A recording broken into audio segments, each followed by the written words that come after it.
Well, hello, everybody, and welcome on in. We are living well, the ultimate health journey with I, myself, Andrew Conway, Jovi Marie, Dr. Philip Zini, and Alice Boswell behind the scenes. So, today we have a great talk for you guys today, and we will be discussing hypertension. So, get your pens and paper ready, get your questions ready because it is about to go down, learning all things hypertension. So, with that being said, Dr. Philipsini, please take it away. Thank you, Angel. So I thought what I'd do is start off with kind of like a real high level overview about some basic facts. And I think this is important because people may not understand um, not only a little bit about it, but more importantly, how prevalent or common. So the first thing is prevalence. Prevalence just means in our society, how many people have it, if you will, and it's about 50%, 50. So that equates to approximately 115 million people, so nearly half the adult population. And then, even more surprising is the awareness. The awareness is not as high as you would expect it to be. It's only about 60%. So that means out of that 115, maybe only 70 million know about it. It increases a little bit as we get older. But unfortunately, when you get older, that means about the sixth or seventh decade of life, it's kind of late to try to turn things around. So that's why awareness is really important. And then control, this is really shocking. Out of that, only about 27% um, think that or have actual control. Control by mainstream medicine is defined as a blood pressure of 130 or lower over 80. 130 is the upper number or what's called the systolic, and then 80 is the lower number or the diastolic. And then when it comes to age and gender, it's about 55% men and about 40% women. And then around ethnic groups, it's usually more African Americans that have a higher predominance of high blood pressure. A lot of that is felt to be more cultural. So we'll get into that. And then finally, the trend is not good. Ever since they started looking at blood pressure back in 1993, by decades, the trend is that the average blood pressure has somewhat increased. So we may be a little bit more aware of it. However, we're not tackling it well. We're not treating it well.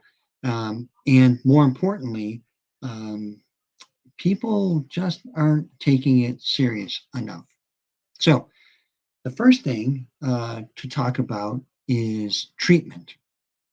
And when you think about treatment for high blood pressure or hypertension, the classic is diet, right? Foods. What do you eat? Remember, I talked about for African Americans, it's usually cultural because there's usually a higher salt content. It's usually more foods that are fried.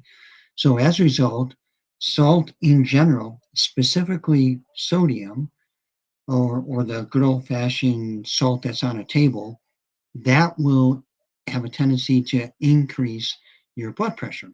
Whereas the natural salt, which is usually potassium based, that you find in vegetables predominantly, that actually is protective. So the first treatment, high level treatment, is lifestyle, foods, and getting onto a healthier diet. And then the second aspect of that is exercise or aerobic exercise. In other words, something that's going to get your heart rate up so that this way when you get through with the exercise, your blood pressure naturally drops.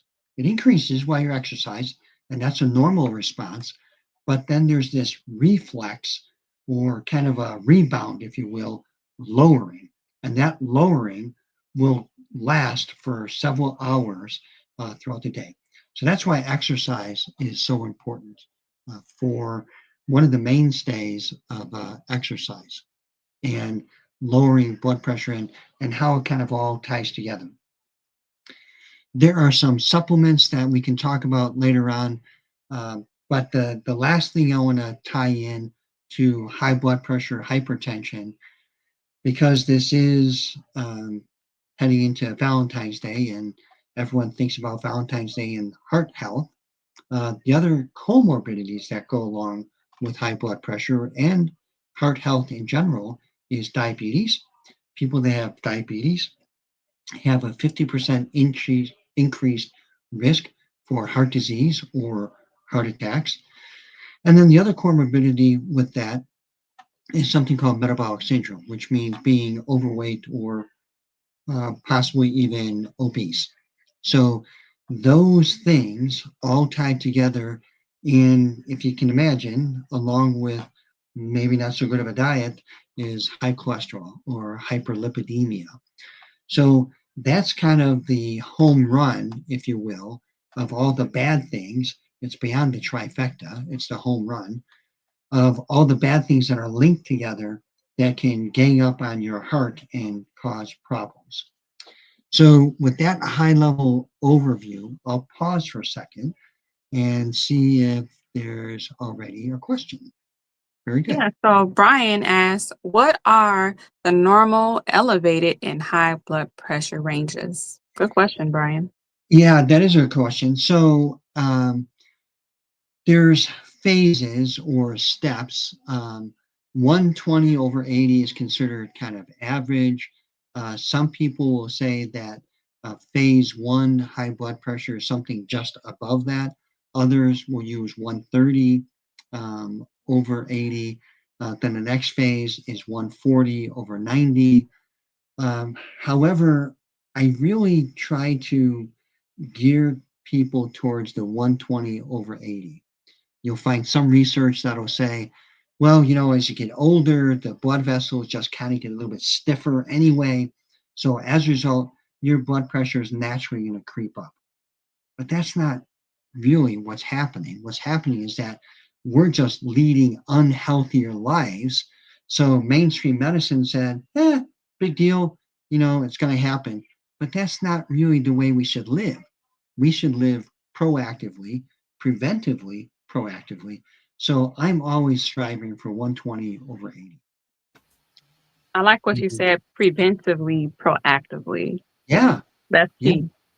exactly, exactly. And you have to think that way because unfortunately mainstream medicine is more reactive, and as a result, you're kind of trying to patch things together or maybe throw a pill at it. And by throwing a pill at it, you're, quote, managing it. And what that means is that, yeah, you're driving the numbers into a normal range, but you're not healing anything. You're not curing anything. It doesn't make a difference whether it's high blood pressure, diabetes, high cholesterol. You're throwing a pill at it, you're managing it, getting it into that range, but you're not really curing anything. And we want to get to the root cause and cure things. Yeah, absolutely. Um, Great question, Stephen. What are the common symptoms of high blood pressure? None. And that's the key point, is that high blood pressure isn't usually manifested until A, it's too late, like you had a heart attack, or B, you're starting to see end organ changes. In other words, your vision's off, or your primary care looks at the back of your eyes and sees that the blood vessels are affected, or your ophthalmologist or optometrist is looking at the back of your eyes and seeing that the blood vessels are changing, or someone happens to do a blood test and you notice that your kidney function is off. So those are kind of the end results, which are too late.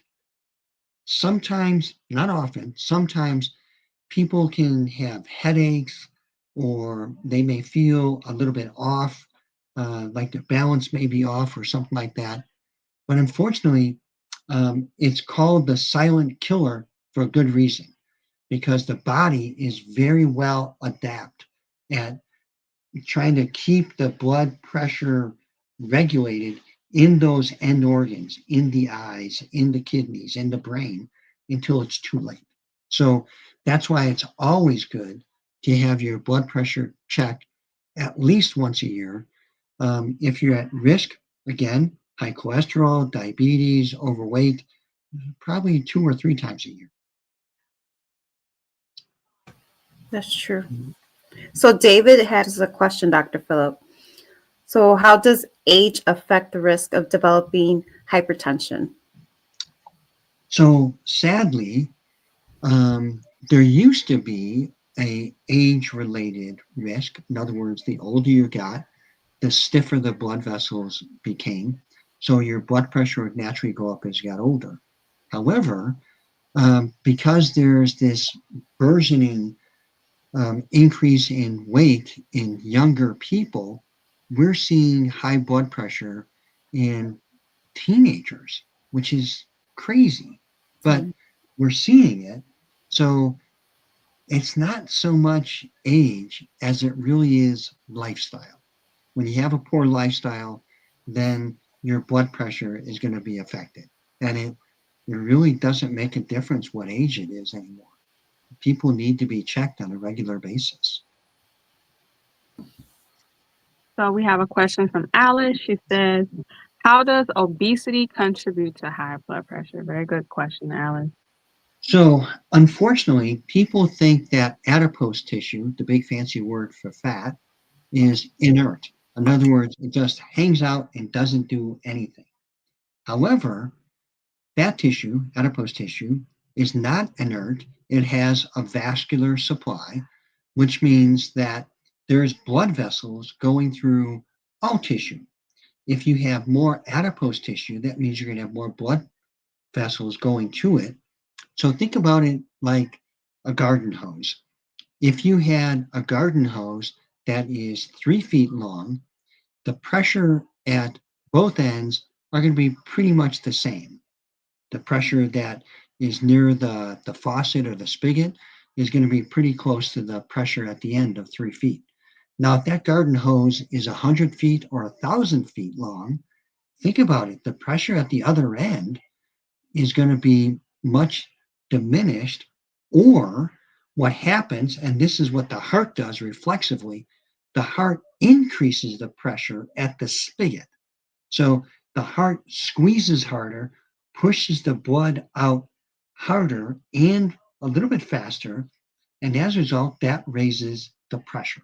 And that's why you see high blood pressure, because now you have to get the same amount of pressure through all this extra blood vessels in this inert, what people think is inert, fat tissue, which isn't really inert.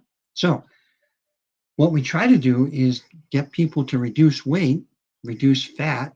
That means you're reducing the amount of blood vessel length so that the blood pressure can naturally reduce. The standard is about 1 point of reduction in blood pressure to every 10 pounds of adipose tissue. So it can make a big difference. William, does smoking impact blood pressure? It does, because specifically if you're smoking tobacco or even if you're vaping nicotine, because it's the nicotine. Nicotine is what's called a vasoconstrictor. So it tells the blood vessels to constrict or to kind of tighten up.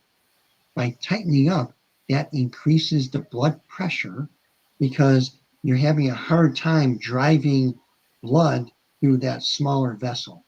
That's why some of the blood pressure medicines are to dilate the blood vessel. In other words, open it back up to lower the pressure, which is what your body naturally does reflexively after you exercise.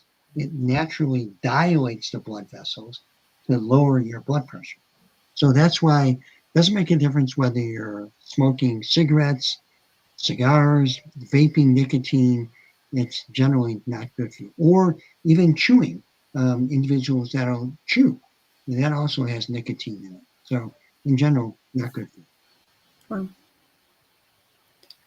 So, Dr. Philip, we also have Sherry that's asking what medications are commonly used to treat hypertension? So it depends on the maybe cause of the blood pressure is. Um, Most commonly, it's what's called an ACE inhibitor.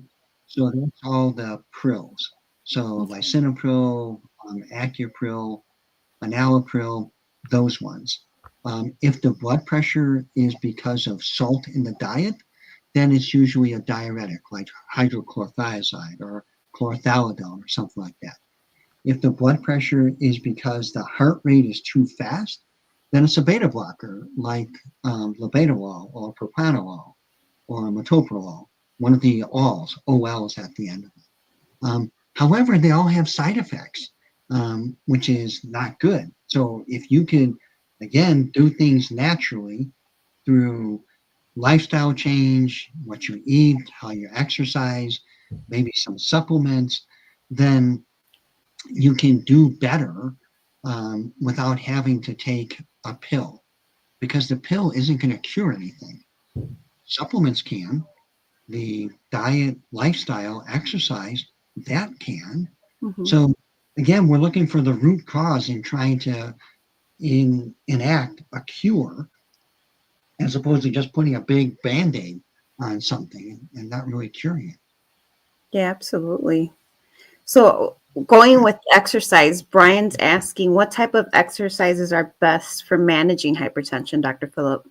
Yeah, so there's an acronym called HIIT, HIIT, and it stands for high impact interval training, or something that kind of gets your heart rate up, so that high impact is something to try to accelerate your heart rate, whether that be through riding a bike or running or jogging or even weights, but something that can accelerate your heart rate.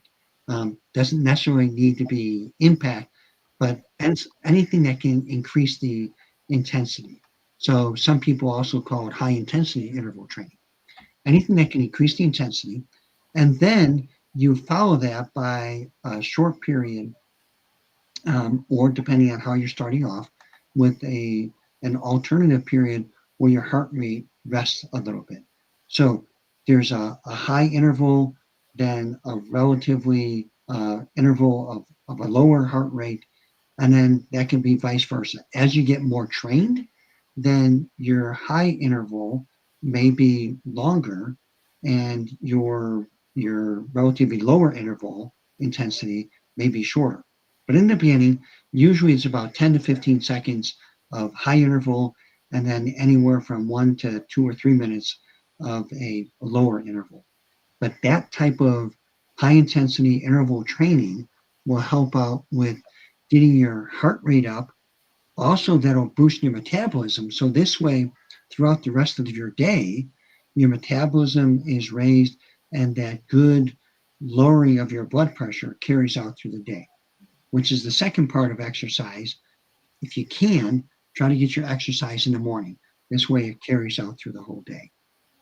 Absolutely. Those are some amazing questions, Dr. Philip. So, I know that you wanted to go over a couple of the vitamins that the supplements that you recommend, especially for our audience. What are a Yeah. few that would be more for the hypertension? Yeah. So berberine is one, alpha lipoic acid is another one, nattokinase is another one. Um, those are specific for blood pressure, if you will. Then there are some that help out with inflammation in general. So mangosteen is one to help the cell work better. And our producer is getting ahead of the game there. She's so excited. And we'll show a short video about that in the end. And then if you think about it, besides reducing inflammation through those things, you have to kind of address if there's maybe a diabetic component, and then there's cinnamon that helps out with that, or curcumin, turmeric that can help out with inflammation. So there's a whole variety of supplements that can help out. But we like to look at the core, and that's kind of what Alice was showing. There's a mangosteen mist product called Xanthomist. There's a glutathione mist product, which is called Glutamist. That's kind of our foundational core. And then if you're already taking a foundational one a day, we've got a good supplement for that called the Ultimate Vitamin. So that's kind of the core, if you will. And there's the whole combination of the foundation, with the fourth one being one to help boost the immune system, especially if someone has metabolic syndrome. So cholesterol issues, weight issues, diabetic issues, along with the diet, high blood pressure or the hypertension. Yeah. This has been great, Dr. Phillip. I wanted to see if you could touch on a little bit of the cultural aspect you mentioned earlier. I know you did touch on it a little bit, but if you could touch on it a little bit more, since you mentioned African Americans seem to be predominantly the group with higher blood pressure. Yeah. So culturally, if you go to the Southeast, so Louisiana, Alabama, Georgia, Mississippi, a lot of foods are fried. There's a lot of salt in the diet. There's a lot of sugar in the diet. Sweet tea, I think, has something like 23 teaspoons of sugar in it, which is a lot of sugar. So unfortunately, those foods have a tendency to be not only higher in fat, but higher in salt, higher in sugar. That all leads to weight gain, and then weight gain leads to hypertension. So Jovi has a great cookbook that can give you alternatives to getting that same kind of texture. So whether it's quote air frying things or maybe baking things, but there's a lot of different ways that you can cook foods, prepare foods that are going to be healthier for you. Now on the flip side of that, culturally speaking, on the flip side of that, there is a group of people around the Mediterranean that have a high level of cholesterol that's higher than normal, but they also have a good cholesterol elevation, HDL, the good one. So they seem to have a protective component. So culture can swing both ways. It can be bad or good. So that's why when people talk about a disease being hereditary, I don't really think it's hereditary. I think it's more cultural. It's how you're raised. You know, if you're raised in a meat and potato family, then you're going to have certain problems. If you're raised vegetarian, Right. you're going to be a little bit better. If you're raised on a Mediterranean diet, you might be a little bit better. So I don't think it's so much hereditary. I think it's cultural, and cultural can swing both ways, and it can be changed. I mean, I've seen it in my career. Bethany, does stress? Yes. Great question. Stress has a lot to do with high blood pressure. So, and we really didn't even talk about that. Depending on your background, stress can be relieved through meditation, through faith-based reduction, prayer, counseling, reading the Bible, reading whatever you want that can kind of put you in a happy place or a happier place. Um, Having a good foundation, a sounding board, someone you can talk to, can help out with stress.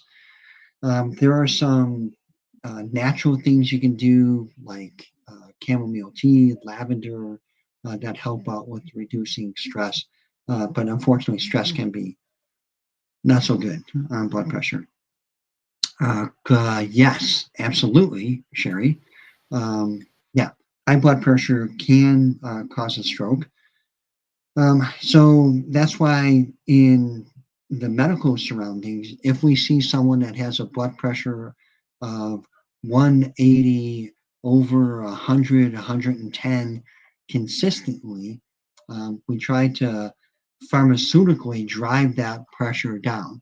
It's not the best thing, and it's only temporary. But yes, stroke can lead to that. And there are some very famous people like President FDR that had a stroke because he had unmanaged high blood pressure.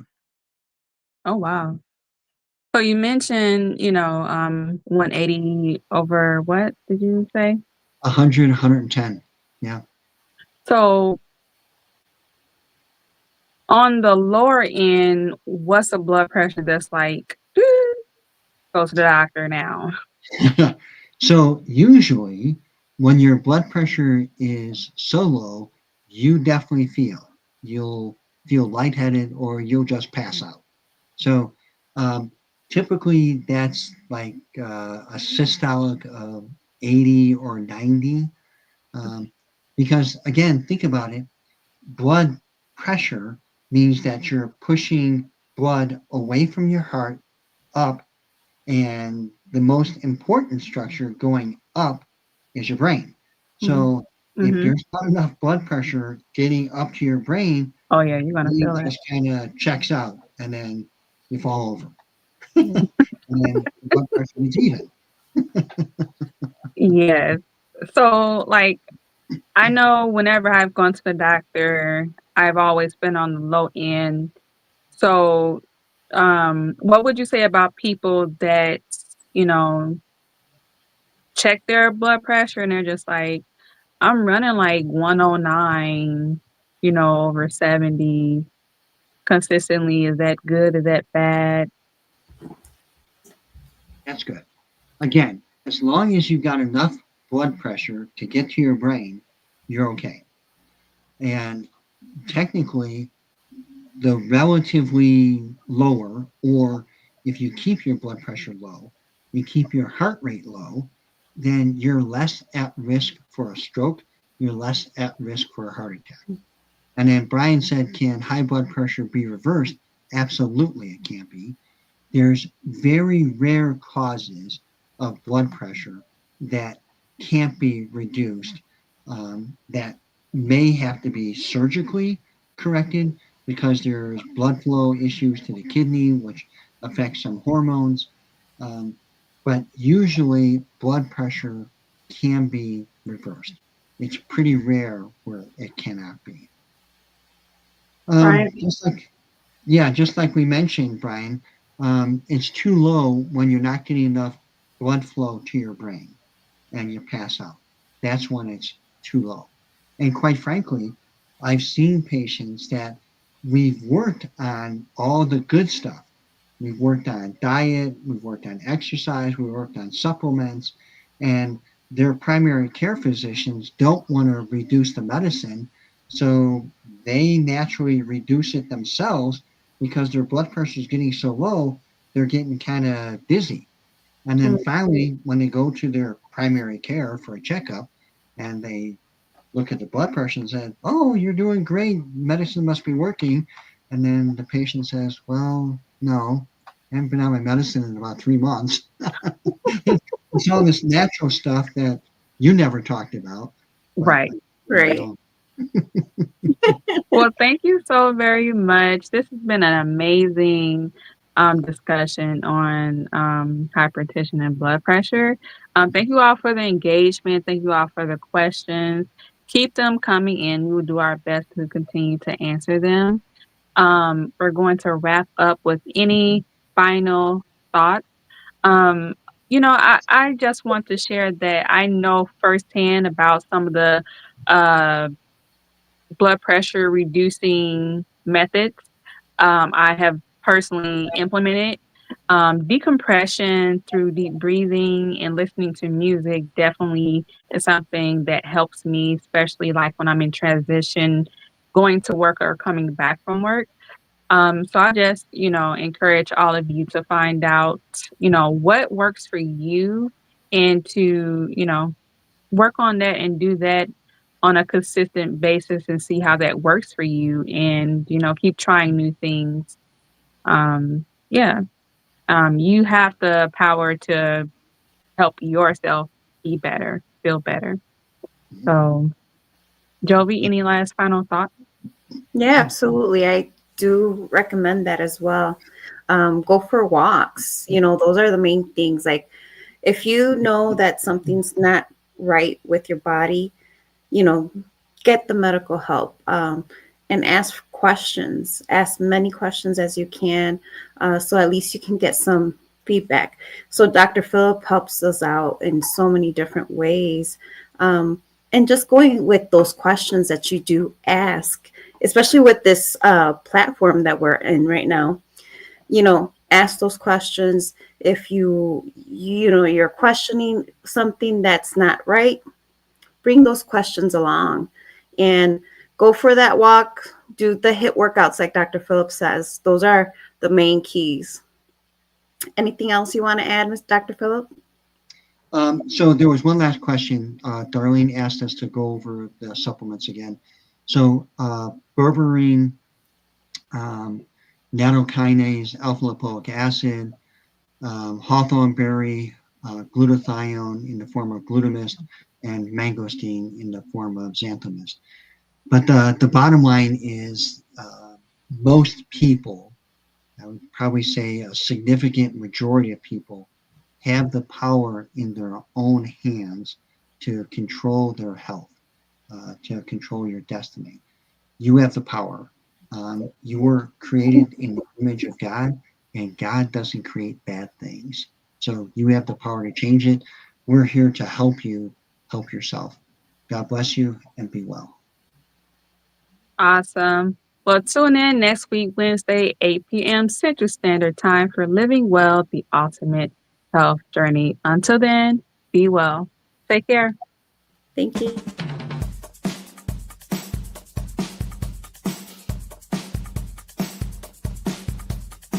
Welcome to the future of vitality and anti-aging.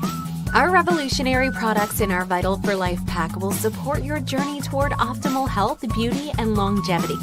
Let's dive into these groundbreaking discoveries reinventing the health and wellness industry.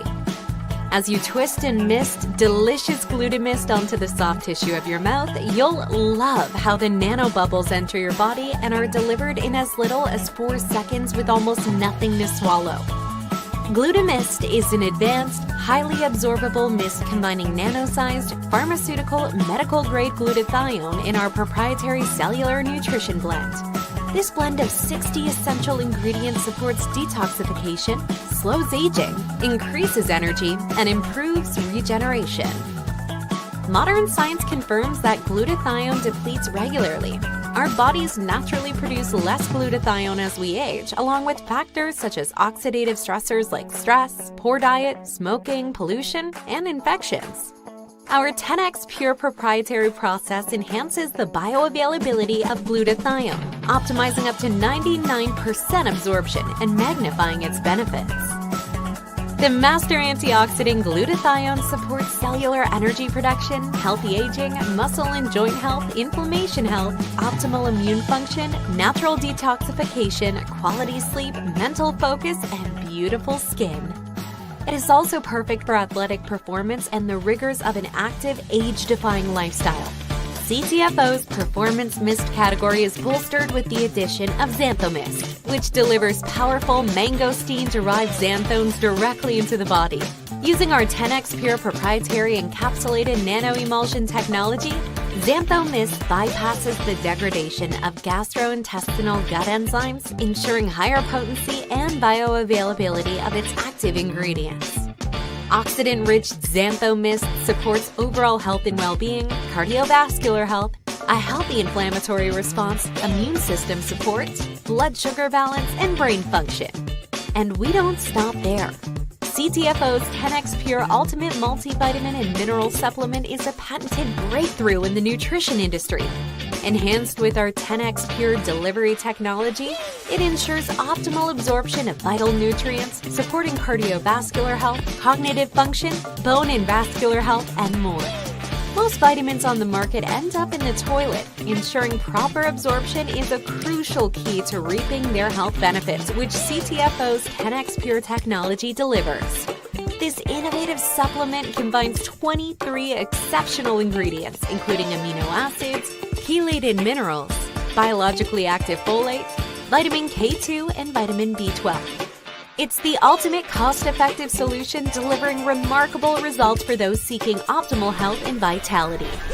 Finally, meet Super 7, a delicious blend of the world's 7 major superfruits in a delicious, easy-to-assimilate, natural energy-boosting immune support chewable tablet. It delivers vitamins, antioxidants, enzymes, and much more in a daily family favorite ritual. At CTFO, we're committed to changing the future outcome of health and wellness, to advancing truly groundbreaking innovations that help transform how you live, feel, look, and age at the core of our Vital for Life pack. Revolutionize your health with Glutamist, Xantho Mist, 10x Pure Ultimate, and Super 7 nutritional supplements. Experience the best health technology ever to be introduced with Vital for Life. Take the first step towards a healthier, happier life today. Visit our website and order your Vital for Life pack now.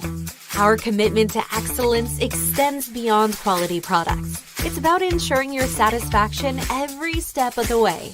With our 60-day empty bottle guarantee, you can try our products worry-free, knowing that if our product doesn't meet your expectations, you're 100% covered. We'll even refund your shipping. Experience the difference with CTFO's advanced, high-speed nutrition technology and redefine your future. Healthy cells, happy life. Welcome to CTFO.